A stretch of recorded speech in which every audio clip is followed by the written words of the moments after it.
Vous êtes sur Radio Mali, il est 13h à Bamako où il fait bien frais à cette mi-journée après la forte pluie qui vient de s'abattre sur la capitale.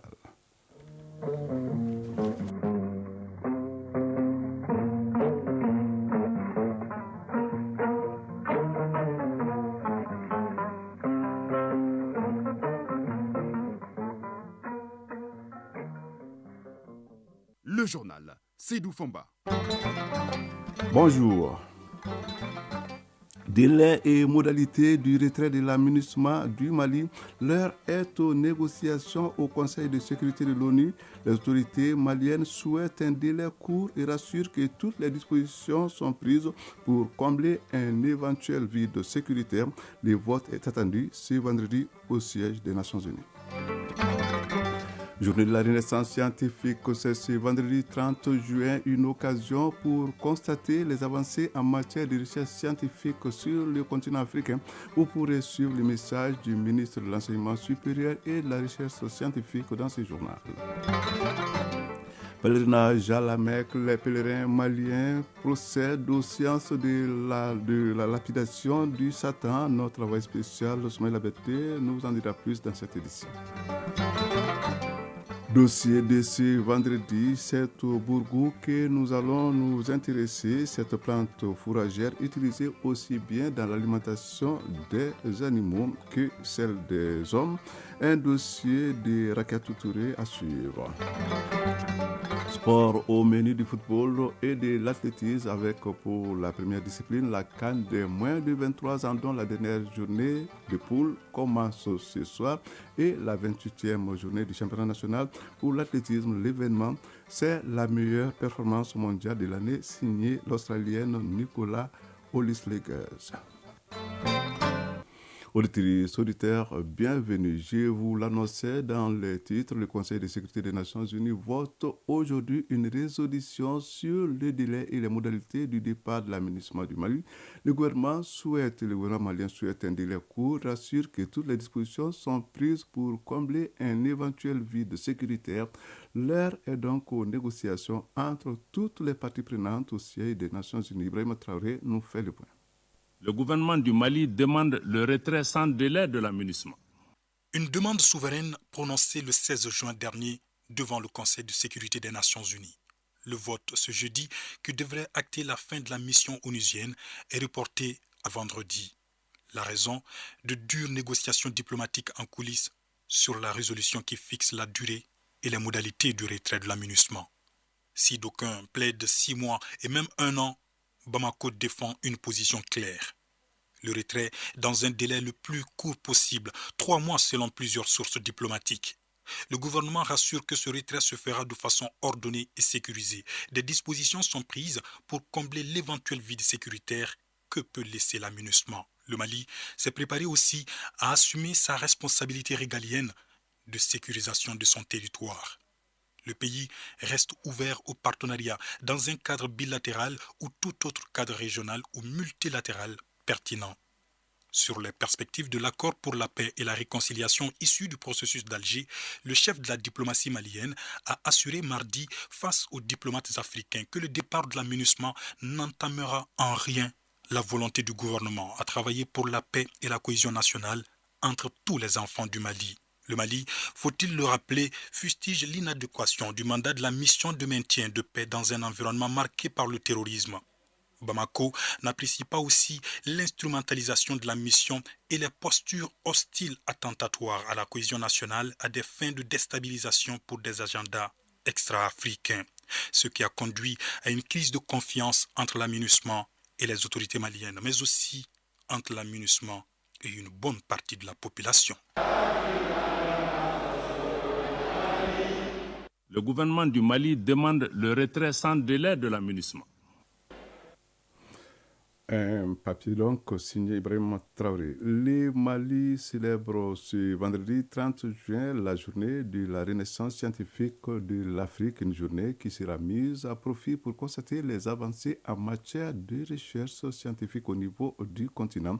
C'est aussi une journée qui constitue une opportunité pour rendre hommage à la communauté scientifique malienne, une journée saisie par le ministre de l'Enseignement supérieur et de la Recherche scientifique, Amadou Keïta, pour adresser un message aux Maliens. Les propos du ministre ont été recueillis par Mamadou Fane. Instituée en 1987 sous l'égide de l'Organisation de l'Unité africaine, la journée de la Renaissance scientifique de l'Afrique est célébrée au Mali depuis 1992 par des manifestations scientifiques diverses. Elle nous donne l'opportunité de constater les avancées dans notre engagement en faveur d'une recherche responsable de qualité et portée par la visée unique de contribuer à résorber les problèmes intrinsèques de notre pays et de notre continent. Bien que les conditions de la recherche n'aient pas toujours été à la hauteur des défis, nos chercheurs, technologues, inventeurs et innovateurs n'ont eu de cesse de prouver qu'à force de volonté, ils peuvent hisser le Mali sous le toit de la recherche valorisante en Afrique.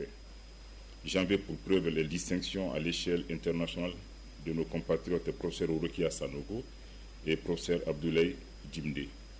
À travers eux, je rends hommage à tous ceux qui, par leurs travaux de recherche, contribuent à la prise en charge intelligente des problématiques majeures de nos populations. La recherche est au cœur des actions de refondation de notre nation. La pose de la première pierre du Centre d'intelligence artificielle et de robotique CIAR Mali, qui aura pour mission d'initier, de former, de chercher et d'inventer des technologies, est un signal fort à cet égard de l'État du Mali à s'engager davantage dans la voie de la promotion de la science et de l'innovation. De même, l'attribution de nouveaux locaux au Centre national de la recherche scientifique et technologique à Kabbalah, ainsi que la relecture de ces textes en phase finale, concomitamment à la création de la Direction générale de la recherche scientifique et de l'innovation, sont une rampe pour une souveraineté scientifique, pour que la recherche scientifique joue son rôle de levier de développement et faire de notre pays une terre d'innovation et d'avancée technologique. Du 23 au 27 octobre 2023, mon département organisera les journées de la recherche et de l'innovation. Ces journées s'inscrivent dans le cadre de la célébration de cette journée de la renaissance scientifique de l'Afrique. Elles seront le lieu par excellence des découvertes du potentiel de la recherche nationale et de valorisation des résultats de la recherche. Je saisis l'opportunité de cette journée de la renaissance scientifique africaine pour lancer un cri de cœur en faveur de l'enseignement des sciences dans nos pays. Les statistiques montrent que les filières dites des sciences dures sont de plus en plus délaissées au profit d'autres filières. Le genre aussi connaît une disparité à l'échelle du supérieur dans les domaines scientifiques qu'il nous faudra corriger par la sensibilisation et la promotion des sciences. Le ministre de l'Enseignement supérieur et de la Recherche scientifique, Amadou Keïta. Pèlerinage 2023 à la Mecque, les pèlerins maliens sont à Mina où ils procèdent aux séances de la lapidation du Satan. Le séjour de 112 heures dans cette cité leur permet d'accomplir ces rites pour perpétuer une tradition du prophète Ibrahim. Envoyés spéciaux à Mina, Soumaïla Berté, Youssou Samake et Abdoulaye Diop. Le séjour de Mina est consacré aux séances de la lapidation du Satan pour les pèlerins. Un rite que les fidèles accomplissent singulièrement avec beaucoup de ferveur. Les séances peuvent s'étendre sur 3 jours, mais réductibles à 2 à compter du jour de la fête de Tabaski. Ousmane Salihou Traoré est le président de la sous-commission religieuse. La lapidation des Satan fait partie des rites de Hajj que les pèlerins accomplissent. Ça commence le jour de la fête de Tabaski même. La lapidation se fait par 7 cailloux. Et les 2 jours suivants, ou 3 jours qui se suivent, chaque jour, on fait la lapidation par 21 cailloux. Les séances de la lapidation du Satan touchent 3 stèles, des actes que les pèlerins exécutent pour imiter le prophète Ibrahim qui voulait appliquer une recommandation divine. Ousmane Salihou Traoré. Et l'historique de cette lapidation revient au prophète Ibrahim, paix et salut sur lui, quand il a rêvé que Allah subhanahu wa ta'ala lui demande d'égorger son propre fils. Donc il a voulu honorer ses rêves-là. Car en islam, les rêves des prophètes est un ordre d'Allah subhanahu wa ta'ala. Et chaque fois qu'il a voulu honorer ses rêves, Shaitan s'apparaît devant lui pour lui détourner vers autre chose, pour lui parler de l'amour de son enfant, pour qu'il laisse le commandement d'Allah subhanahu wa ta'ala. Et chaque fois que Shaitan s'apparaît devant lui, il prend un caillou pour jeter sur Shaitan, pour qu'il ne lui dérute pas de la voie d'Allah subhanahu wa ta'ala.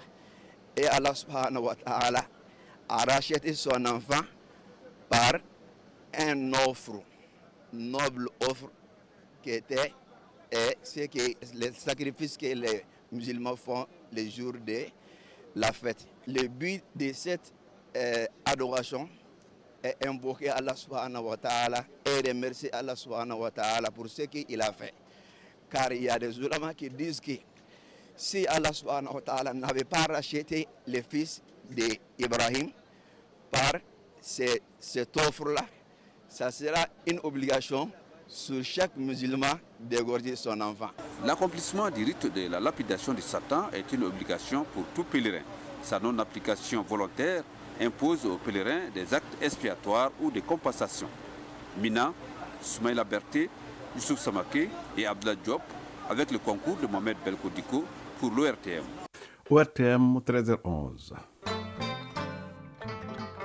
À actualité hors du Mali, la République démocratique du Congo célèbre aujourd'hui la 63e fête de son indépendance. Hier soir, dans son discours à la nation, le président Félix Tshisekedi a rassuré ses compatriotes. Il s'est félicité de la montée en puissance des forces de défense et de sécurité du pays et a encouragé son gouvernement de continuer à maintenir cet effort pour que toute aventure belliqueuse contre la RDC soit suicidaire pour quiconque la tenterait. Fin de citation. Le président Tshisekedi a insisté aussi pour des élections transparentes et crédibles prévues en décembre 2023. Madagascar, la justice a été saisie concernant la nationalité du président Ange Rajoel. Depuis 2 semaines, la divulgation sur les réseaux sociaux du décret de naturalisation français du chef de l'État malgache suscite la controverse dans le pays et au sein de la classe politique. Hier, une plainte a été déposée au niveau du parquet d'Antananarivo par l'association ADM Action pour le développement de Madagascar et une plateforme de l'opposition RMDM Diaspora basée en France. Cependant, la Haute Cour constitutionnelle qui peut statuer sur la déchéance ou non du chef de l'État n'a pas été saisie. Une saisine qui peut être effectuée par des chefs d'institution ou après un vote des 2/3 des députés. Kenya, le bras de fer se poursuit entre le président William Ruto et son principal opposition Raila Odinga. Le chef de l'opposition tente de lancer un mouvement de désobéissance civile. Il appelle ses partisans à boycotter une série de taxes instaurées par la nouvelle loi de finances. De son côté, le président William Ruto affirme que ces mesures sont impopulaires mais nécessaires pour stabiliser les finances publiques étouffées par l'ampleur de la dette. En début d'année, l'opposant avait annoncé une série de manifestations illimitées avant de les suspendre pour répondre à une offre de dialogue du président Ruto, dialogue qui est au point mort aujourd'hui. Soudan, depuis le début de la guerre, c'est au Darfour où vivent un quart de Soudanais que les violences sont les plus intenses. Plusieurs États de cette région ont connu des affrontements très violents. Le gouverneur du Nord, Darfour, Nimr Mohamed Abdelrahman, a saisi l'occasion de la fête de Tabaski pour appeler tous les Soudanais à multiplier les initiatives pacifiques et à privilégier les dialogues pour instaurer la paix au niveau de chaque État ou région.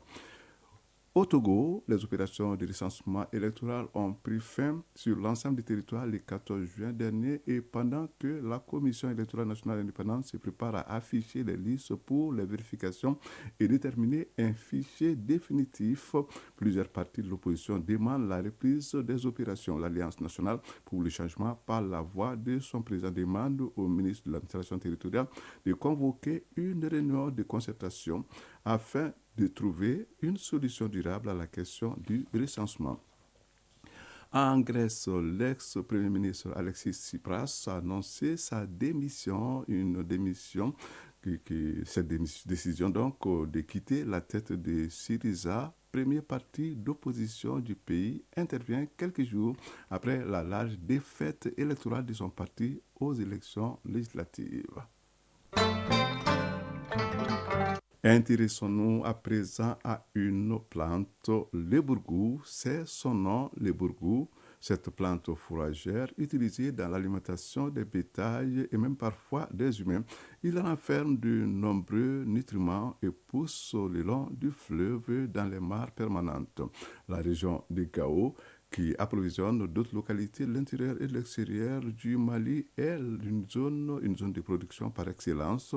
Le marché de la cité des Askia est bien approvisionné et les vendeurs se frottent les mains. C'est un dossier, le dossier de ce vendredi, qui est signé Rakiatou Touré depuis Gao. De son nom scientifique, Echinochola stagina, le bourgou est une graminée semi-aquatique vivace qui domine les végétations des pâturages inondés. Très facile à cultiver, surtout à partir des boutures, la plante pousse et se développe le long du fleuve à une hauteur de 6 mètres. Les spécialistes dénombrent 2 types de bourgou. Aboubakar Habamaïga, directeur régional des productions industrielles et animalières de Gao. Une fois qu'il y a une ancienne bourgoutière, on l'entretient, on aménage, on s'approvisionne à partir des plants qu'on peut aller répiquer. Son cycle végétatif est de 5 à 6 mois. Habiboulaye Hashimi, vendeur. La récolte s'effectue en 2 phases. Le premier type récolté est appelé bourgou et est prisé par les éleveurs. La seconde, moisson, ou la dernière récolte est appelée en souris, kundubon ou encore tabataba. Très bon pour l'embouche de bovins. Quel qu'en soit le type, la plante fourragère est l'aliment bétail le plus apprécié par les éleveurs en raison de ses nombreux apports nutritifs. Issouf Maïga, vendeur de bétail. Plusieurs raisons nous motivent à donner du bourgou à nos animaux. La principale est qu'il donne du volume au ventre de l'animal, contrairement au son qu'il engraisse. Aboubakar Habamaïga, directeur régional des productions industrielles et animalières de Gao. C'est une plante à valeur nutritive très élevée. Ça peut durer beaucoup de temps, tant que les aléas climatiques n'ont pas joué sur sa valeur, par exemple le laisser au soleil, parce que ça va prendre une autre couleur, le jaunissement. On le conserve à l'ombre. Quand ça perd une petite quantité d'eau, tu peux le conserver sous un hangar, sous le toit, et puis tu le couvres. Lors de notre passage dans quelques lieux de vente, les acheteurs ne se plaignent pas du prix, qui est en baisse selon eux par rapport à l'année précédente à la même période. Issouf Maïga, vendeur de bétail. Cette année, c'est moins cher. Ceux qui le récoltent dans leurs champs nous cèdent le tas à 500 ou 600 francs. C'est le même prix chez les revendeurs aussi, alors que l'année passée, c'était à 1000 ou 1250 francs CFA. À Gao, la vente du bourgou constitue un gagne-pain pour ses nombreux vendeurs. Même s'il est hors de question pour ce vendeur de révéler son chiffre d'affaires, il nous parle de ce que ça lui a permis de réaliser. Kaga Handadao. J'ai nourri, scolarisé mes 18 enfants grâce au commerce de bourgou que j'exerce depuis 40 ans. J'ai pu construire une maison dans laquelle je loge présentement. Principale zone de production du bourgou, la région de Gao approvisionne également d'autres localités du pays et l'étranger. Habiboulaye Hashimi, vendeur. En plus de ceux qui le prennent en détail au niveau local, d'autres l'achètent en grande quantité pour l'amener dans les camions ou les motos tricycles à Gossi, Doro et même au Niger et en Algérie. Les vendeurs de bourgou sont logés au bord du fleuve Niger. Sur les lieux, nous avons rencontré aussi Abdourahmane Aliou, qui exerce ce commerce depuis 30 ans. Il nous évoque les embarras de son commerce. Nous avons de nombreuses difficultés, dont la non-existence de syndicats pour régulariser notre commerce. Les animaux en divagation nous fatiguent aussi. C'est la raison pour laquelle on veille ici même la nuit. Il y a également les risques d'incendie qui menacent notre commerce et même nos vies. La plante fourragère, le bourgou, a de nombreuses vertus selon les spécialistes. Aboubakar Habamaïga, directeur régional des productions industrielles et animalières de Gao. S'il y a du bourgou tout au long de la digue, ça permet de renforcer la digue pour que, avec une forte crue, la digue ne cède pas. Ça rentre aussi dans l'alimentation humaine, ça c'est purement traditionnel. Touré Oumoudialou. Les katous, en première position, c'est le bourgou que l'on pile. Une fois devenir un peu poudré, on le mélange avec un peu d'eau pour que ça soit un peu malaxable. On a le premier eau là qui sort un peu rouge. Et puis ça sent très bon. On le met sur le feu pour le bouillir. Une fois cuit, on met un peu de beurre là-dedans. Le beurre là, ça devient de la confiture. On peut le mettre dans le pain pour les enfants. On peut le manger avec les galettes. On peut le mettre aussi dans notre riz traditionnel appelé communément koirangari. Selon les spécialistes, le bourgou n'a aucun inconvénient dans l'alimentation des animaux. Il conseille de donner d'abord à l'animal du grossier avant le concentré. De Gao, Rakia Touré et Alassane Ahmadou pour l'ORTM.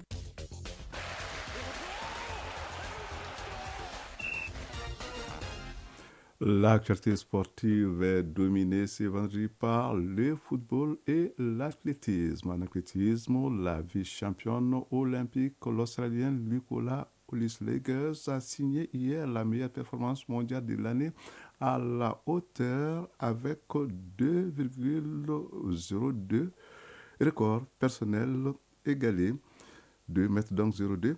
Alors, c'est un record qui n'a jamais été égalé en football. Il y a bien sûr la CAN de moins de 23 ans. La dernière journée de poule commence ce soir. La poule A sera à l'honneur. Il y a aussi les championnats nationaux de Ligue 1 avec la 28e journée qui commence demain. 5 rencontres donneront le temps à cette journée. Le résumé de l'activité sportive, c'est avec Isaac Chin. Championnat national de Ligue 1, la 28e journée commence demain. Sur le terrain de ABM Foot, le Samané Mbako recevra l'AS Police.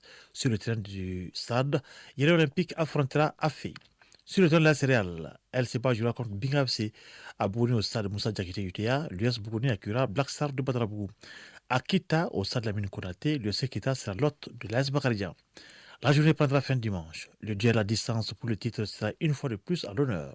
Sur le terrain du stade, les 11 créateurs défieront le leader AS Real. Au même moment, sur le terrain de l'ASB, le Djoliba, deuxième au classement, aura affaire au club olympique de Bamako. 3 points séparent le Real et le Djoliba. La dernière rencontre se jouera entre l'ISFAS et l'ASCO sur le terrain du Real. Quand des moins de 23 ans, la dernière journée des matchs de poule commence aujourd'hui dans le groupe A. Le Congo déjà éliminé affrontera le Maroc qualifié. L'autre rencontre opposera la Guinée-Conakry et le Ghana. Les deux équipes jouent pour le deuxième ticket des demi-finales. Avec 3 points chacun, malheur au vaincu. Les deux matchs se joueront au même moment. Coup d'envoi 20h. C'est demain que le Mali sera à l'honneur. Les nôtres joueront leur match de survie face au Niger. Au même moment, l'Égypte en écoutera avec le Gabon. Aucune des nations n'est encore qualifiée dans le groupe B. Et puis, initialement prévu au mois d'août, le président de la Confédération africaine de football CAF, Patrice Motsepe, a annoncé que le coup d'envoi de la Supercoupe africaine a été repoussé au mois d'octobre, tout comme le changement du nom de l'épreuve. Selon le président de la CAF, cette compétition qui vise à révolutionner le football sur le continent débutera avec 8 équipes représentant 8 pays différents au lieu de 24. Mais le choix des clubs pose problème, surtout avec l'absence des équipes algériennes. Et puis, athlétisme pour terminer, la vice-championne olympique australienne Nicola Hollis-Legers a signé hier la meilleure performance mondiale de l'année à la hauteur avec 2,02 m, record personnel égalé. Hollis-Legers a devancé deux Ukrainiennes, Irina Geresanko, 2,00 m, record personnel égalé. Et Yaroslava, 1,97 m, qui possédait la meilleure performance mondiale de l'année avec 2,01 m. L'Ivoirienne Marie-Josée Talou est très performante et possède le meilleur chrono de la saison sur 100 mètres. Grâce à sa victoire à Oslo en 10 secondes 75, certainement un bon signe avant les mondiaux de Budapest. Merci Isaac Tchenoé, c'est tout pour ce journal qui vous a été présenté par Seydou Foma, mise en onde Bintou Traoré, mise en ligne Sekou Traoré, réalisation, coordination Ousmane Dao, le jeune sage. Merci de nous avoir suivis. Prochain rendez-vous avec l'actualité 19h30. Au revoir.